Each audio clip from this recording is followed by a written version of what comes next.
How are you doing? This is Martin from Gardens for Life. So today I'm going to show you 3 different foods that you can grow at home, even if you don't have any land and if you only have a small bit of space available to you, and if you're a very beginner in growing your own food or vegetables. Number one is salad mixes, and you can use cut and come again green mixes or salad mixes, such as these ones here. So you can basically sow them in a tray and then transplant them later, or you can even grow them in large pots or even buckets or whatever you have. For example, we have these crates here. As you can see, you can fit quite a bit of produce into one tray, and they have enough depth in them to grow a decent sized crop.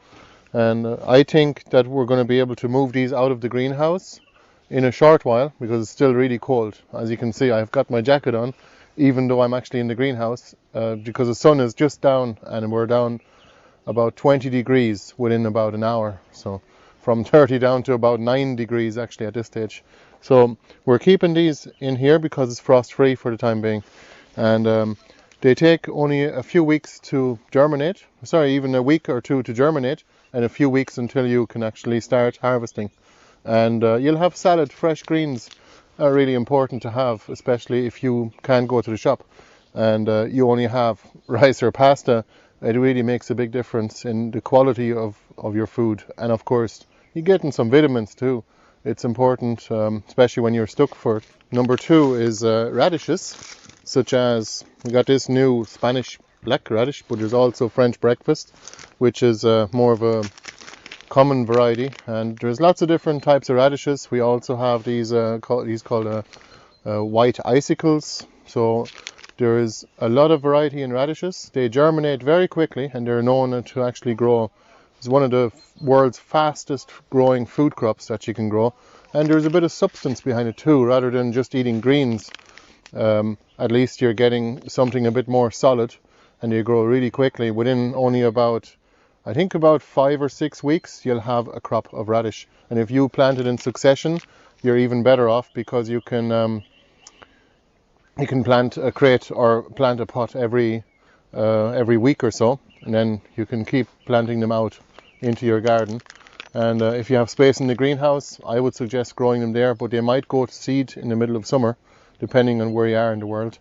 And here in Ireland, you're better off to grow things in the greenhouse, at least get them started and germinated, and until they're a strong seedling, and then you can plant them out.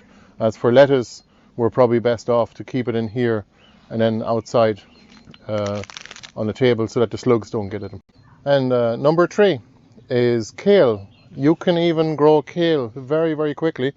It's a bit like cabbage, tastes more or less the same, but there is a lot more variety. You can do a lot more with it in that you don't have to even wait for it to form a head. You can see this very healthy perennial kale plant actually. We got this one from a friend that attended one of Charles Dowding's courses down in Burr actually, in the Glory, and so this was just a cutting, and you can see it grew over the winter in the greenhouse, and it has filled out this 5-litre pot already. So kale, you can simply pick the leaves, and it grows very, very quickly, especially if even outdoors it'll be fine. You can grow it as a seedling, get the seeds germinating and started in a greenhouse, and then you can plant them out into your garden, or even transplant them into bigger pots and then keep them growing while the temperatures are still cold outside, and then transplant them outside in mid-April to late May. But don't really have to worry about that too much. Kale is quite hardy, especially red Russian kale. Some of our favourite varieties are Portuguese kale, because it's perennial and it can grow for years and years. And we've got some plants that are actually 3 years old at this stage, and they're still going strong, and they're actually flowering, giving food to the insects as well. And you could actually eat the flowers too if you wanted to. And it's still producing leaves after it flowers every year. So that's Portuguese kale, and red Russian kale is a really good one. We actually saved our own seeds. You should check out our video on that, seed saving for kale. We saved probably about half a kilo of seeds within maybe a half an hour of work.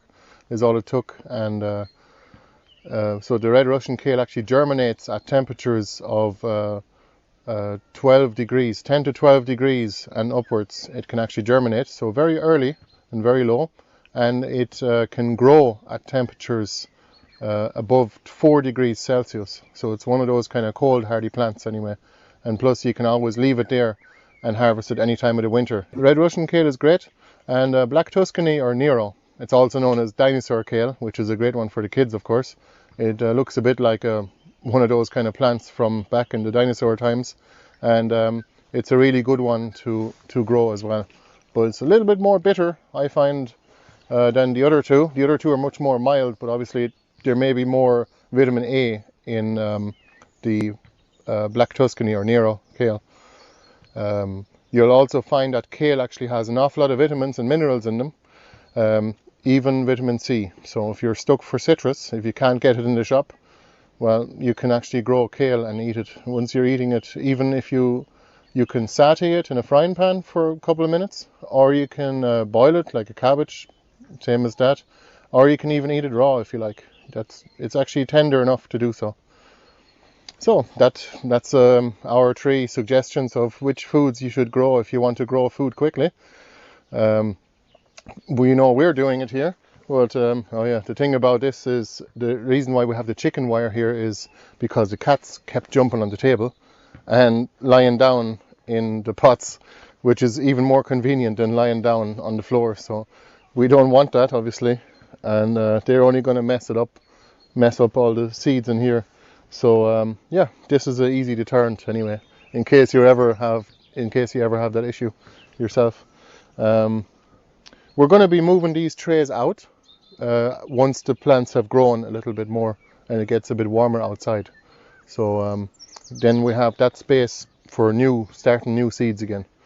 So we're actually been doing a lot of work in the greenhouse, especially today. So here's our strawberries. They're actually doing really well. They're also in crates. 12 different varieties we're growing. And here's the new table. Thanks to my father-in-law and my wife, Bianca, for filling up all the trays and seeding them up. It's a mixture between various different vegetables and herbs such as thyme, oregano, borage, Good King Henry is a new one, corn, northern extra sweet by the way, echinacea, beetroot, great mullein is a really good lung herb, and chamomile, and we got marshmallow as well. So yeah, so thanks for watching and stay tuned for the next video, because we're going to be making more of them, trying to help you guys out. Anyone that's interested in growing their own food or even their own herbal medicine, we've been doing some of that and we can hopefully help you. And if you have any questions, let us know in the comments below. Thanks for watching. Bye bye.